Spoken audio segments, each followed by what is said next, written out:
In Study Session 4, The Problems of Personal Identity. In the previous study session, we discussed the relationship between universal and particulars. In this study session, we will examine the problem of personal identity. In doing this, we will discuss the meaning of personal identity and the problems of personal identity.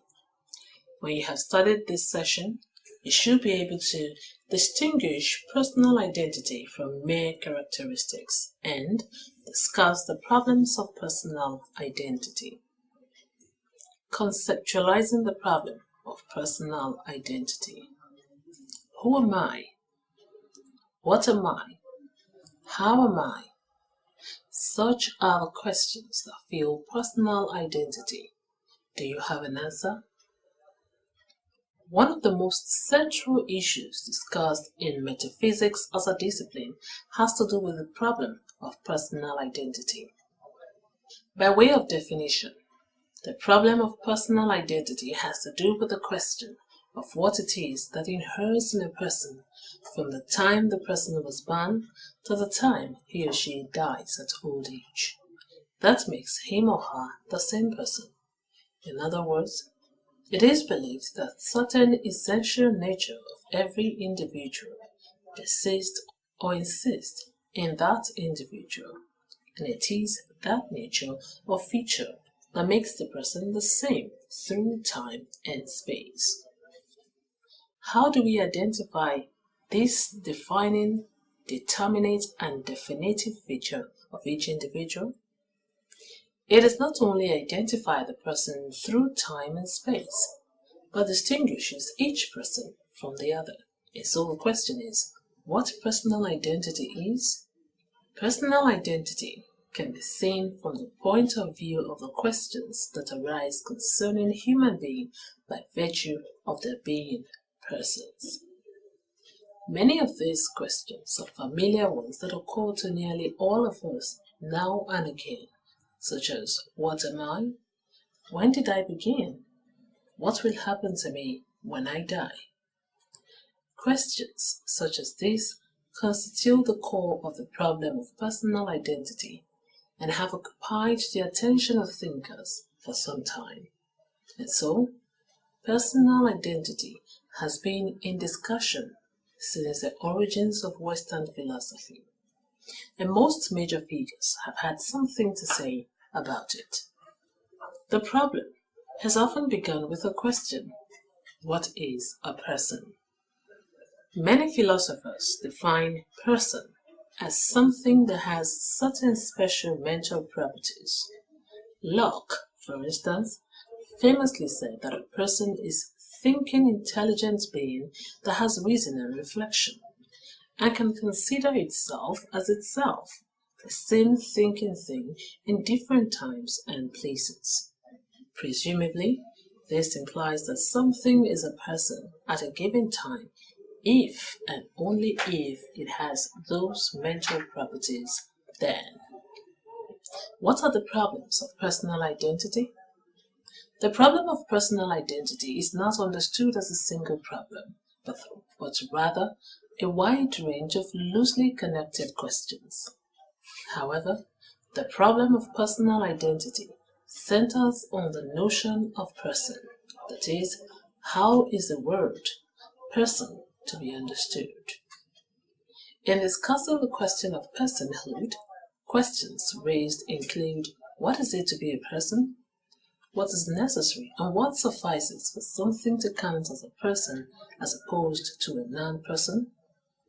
What have people got that non-people have not got? This amounts more or less to asking for the definition of the word person.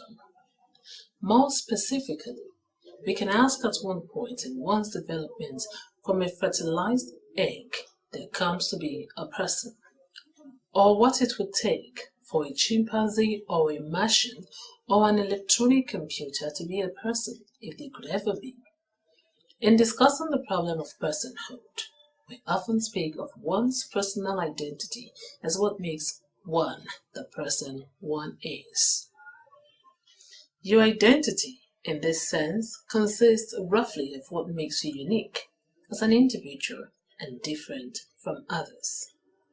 Or it is the way you see or define yourself, or the network of values and convictions that structure your life. This individual identity is a property or set of properties. Presumably, it is one you have only contingently. You might have had a different identity from the one you in fact have. It is also a property that you may have only temporarily. You could swap your current individual identity for a new one, or perhaps even get by without any.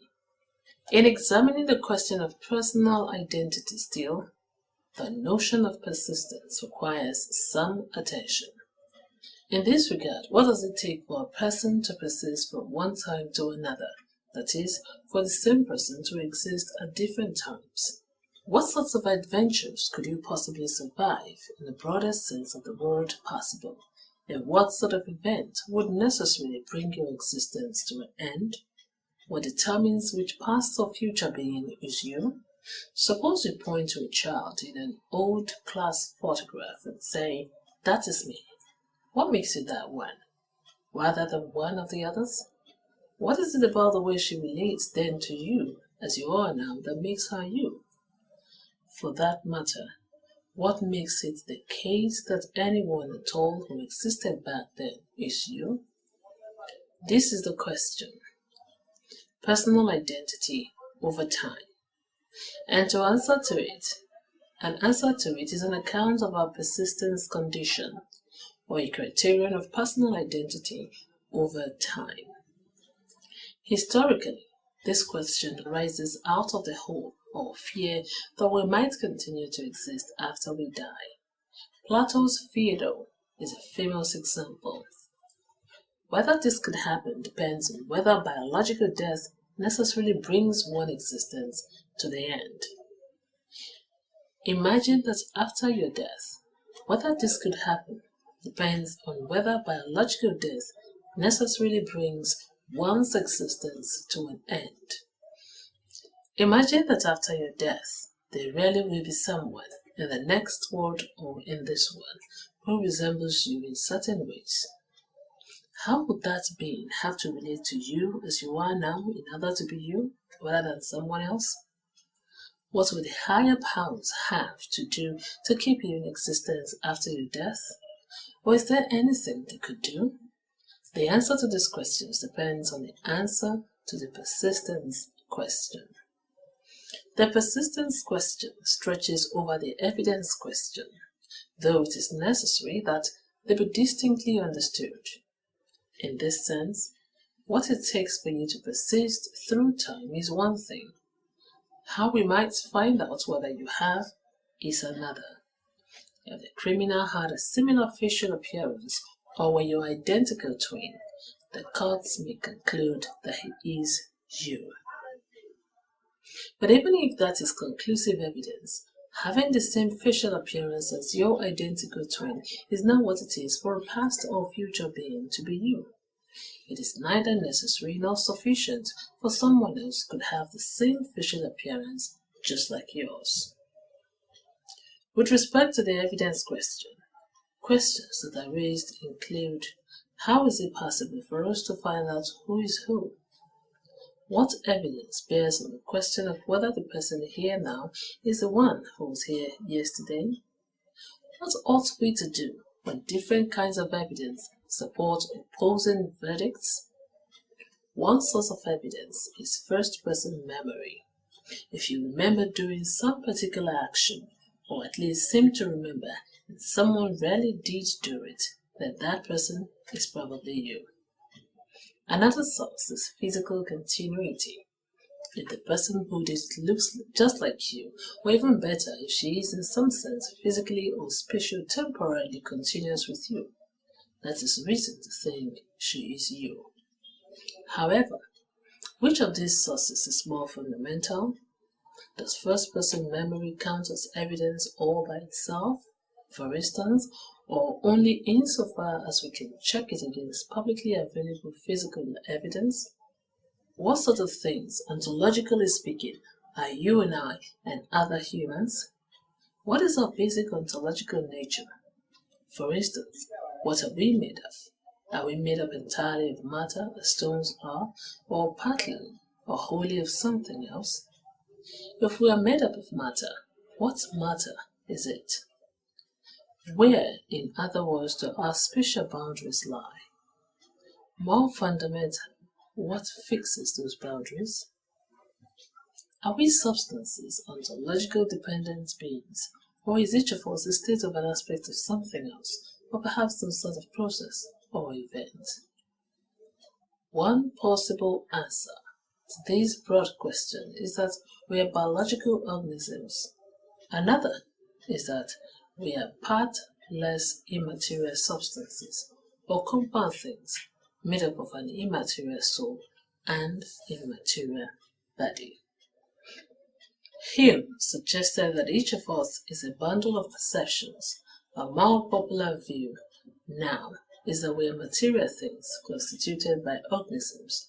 You are made of the same matter as a certain animal, but you and the animal are different things because what it takes for you to persist is different. Another is that we are temporal parts of animals. That is, even the paradoxical view that there is nothing that we are, we don't really exist at all. Having looked at some of the questions about problem of personhood and the questions regarding persistence and evidence, the question that arises now is it what matters in identity? That is, what is the practical importance of facts about our identity and persistence? Why should we care about it? Why does it matter? Imagine that surgeons are going to put your brain into my head, and that neither of us has any choice about this. Will the resulting person, who would presumably think he is you, be responsible for my actions or for yours? Or both? Or neither?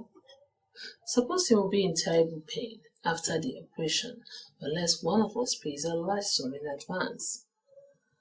If we were both entirely selfish, which of us would have a reason to pay? The answer may seem to turn entirely on whether the resulting person will be you or me. The persistence question. Let us turn now to the persistence question.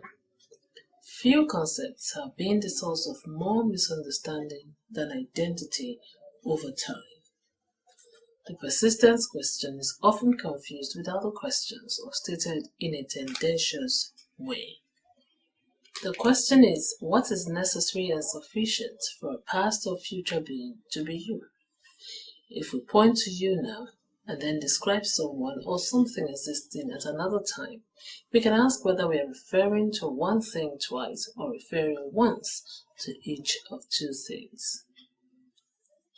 The persistence question asks what determines the answer to such questions or makes possible answers true or false. The persistence question is about numerical identity. To say that this and that are numerically identical is to say that they are one and the same, one thing, rather than two. This is different from qualitative identity. Things are qualitatively identical when they are exactly similar. For instance, identical twins may be qualitatively identical. There may be no telling them apart, but not numerically identical, as there are two of them. That's what makes them twins. The confusion of qualitative with numerical identity is one source of misunderstanding about the persistence question. People sometimes ask what it takes for someone to remain the same person from one time to another.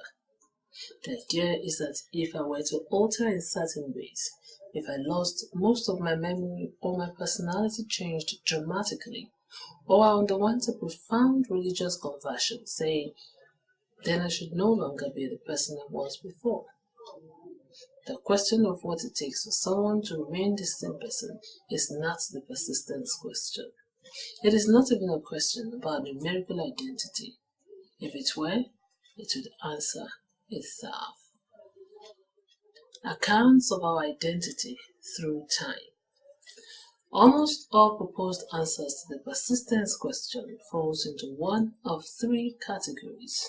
The first is the psychological approach, according to which some psychological relation is necessary or sufficient for one to persist.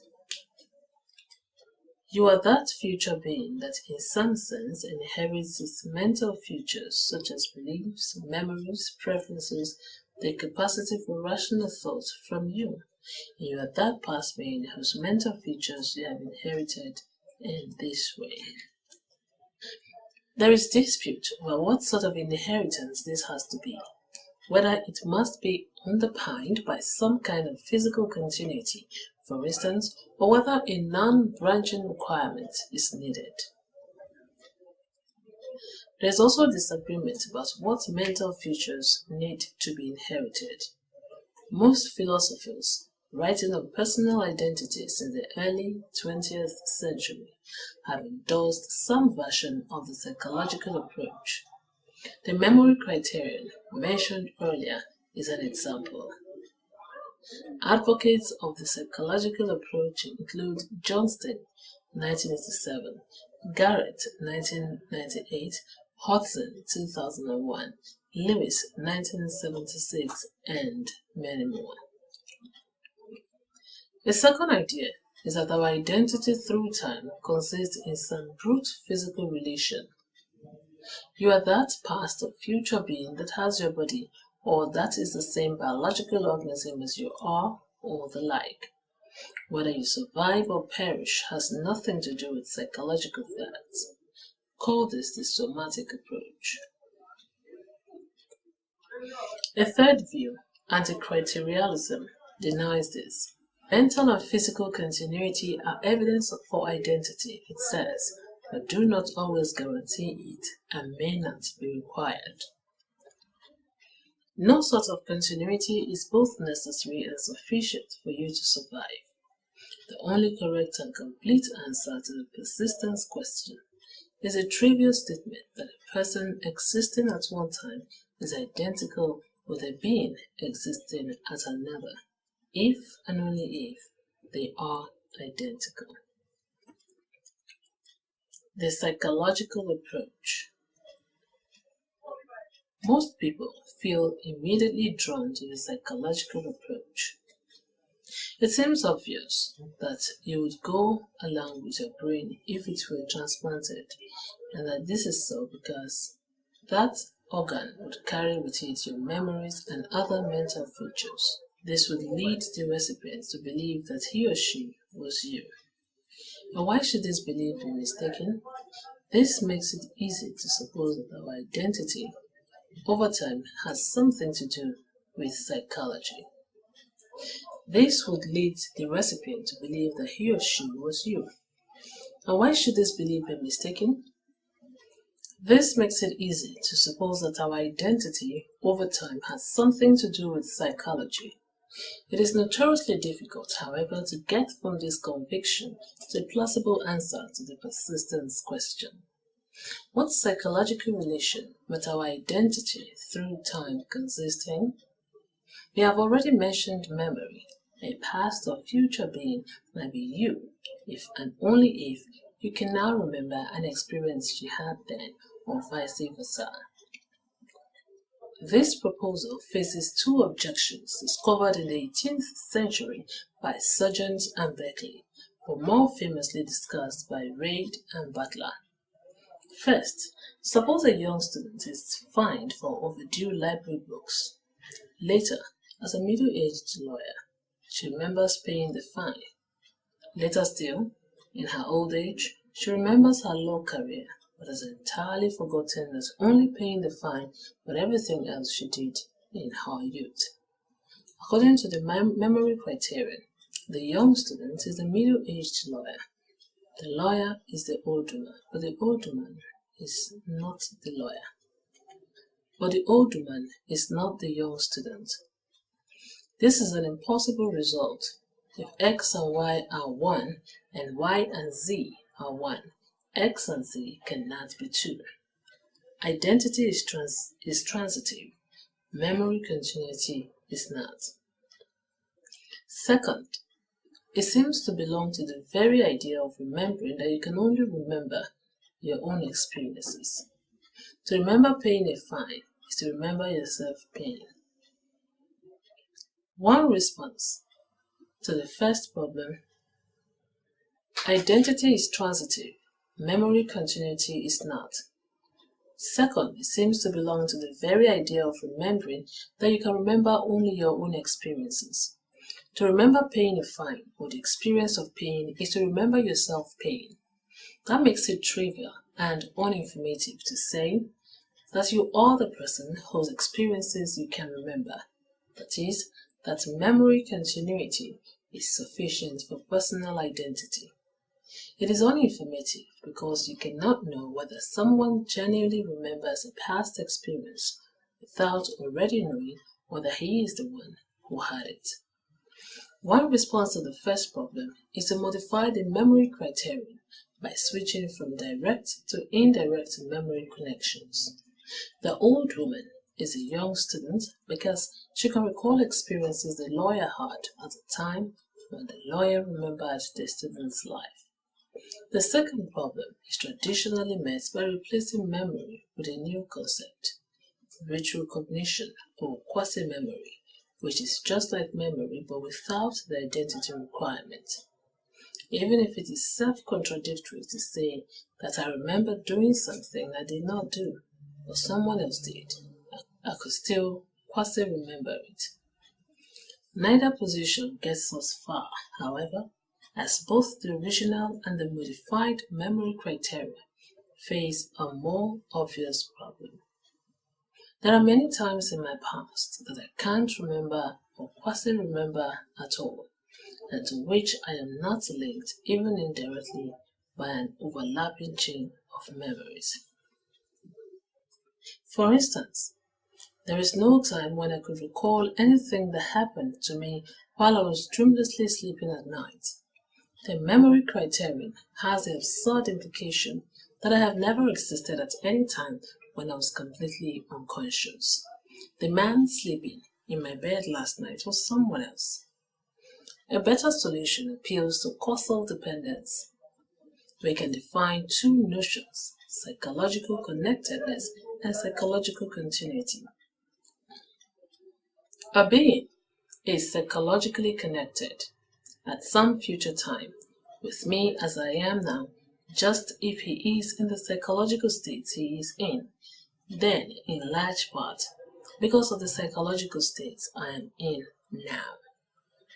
Having a current memory or quasi-memory of an earlier experience is one source of psychological connection. The experience causes the memory of it, but there are others. Importantly, one's current mental states can be caused in part by mental state one was in at times when one was unconscious. For example, most of my current beliefs are the same ones I had while I slept last night. Those beliefs have caused themselves to continue existing. We can then define the second notion thus: I am now psychologically continuous with a past or future being, just if some of my current mental state relates to those he is in then by a chain of psychological connections. Suppose that a person, X, who exists at one time is identical with something, Y, existing at another time, if and only if X is at the one time psychologically continuous with Y, as it is at the other time. This avoids the most obvious objections to the memory criterion. It still leaves important questions unanswered, however. Suppose we could somehow copy all the mental contents of your brain onto mine, much as we can copy the contents of one computer drive onto another. In addition, suppose this process erased the previous contents of both brains. Whether this would be a case of psychological continuity depends on what sort of causal dependence counts. The resulting being will be mentally like you were before, and not like I was. He would have inherited your mental properties in a way, but a funny way. Is it the right way? Could you literally move from one human animal to another via brain state transfer? Advocates of the psychological approach disagree. Study session summary. In this study session, we discussed the problem of personal identity. We identified the problem of personal identity. We also examined various attempts at resolving this problem. We concluded by arguing that although a number of proposals could be persuasive, as represented here, it is difficult to arrive at what could be regarded as a necessary and sufficient reasons for that which could be said to persist in a person that makes him the same person over time. And that brings us to the end of study session 4. Thanks for listening.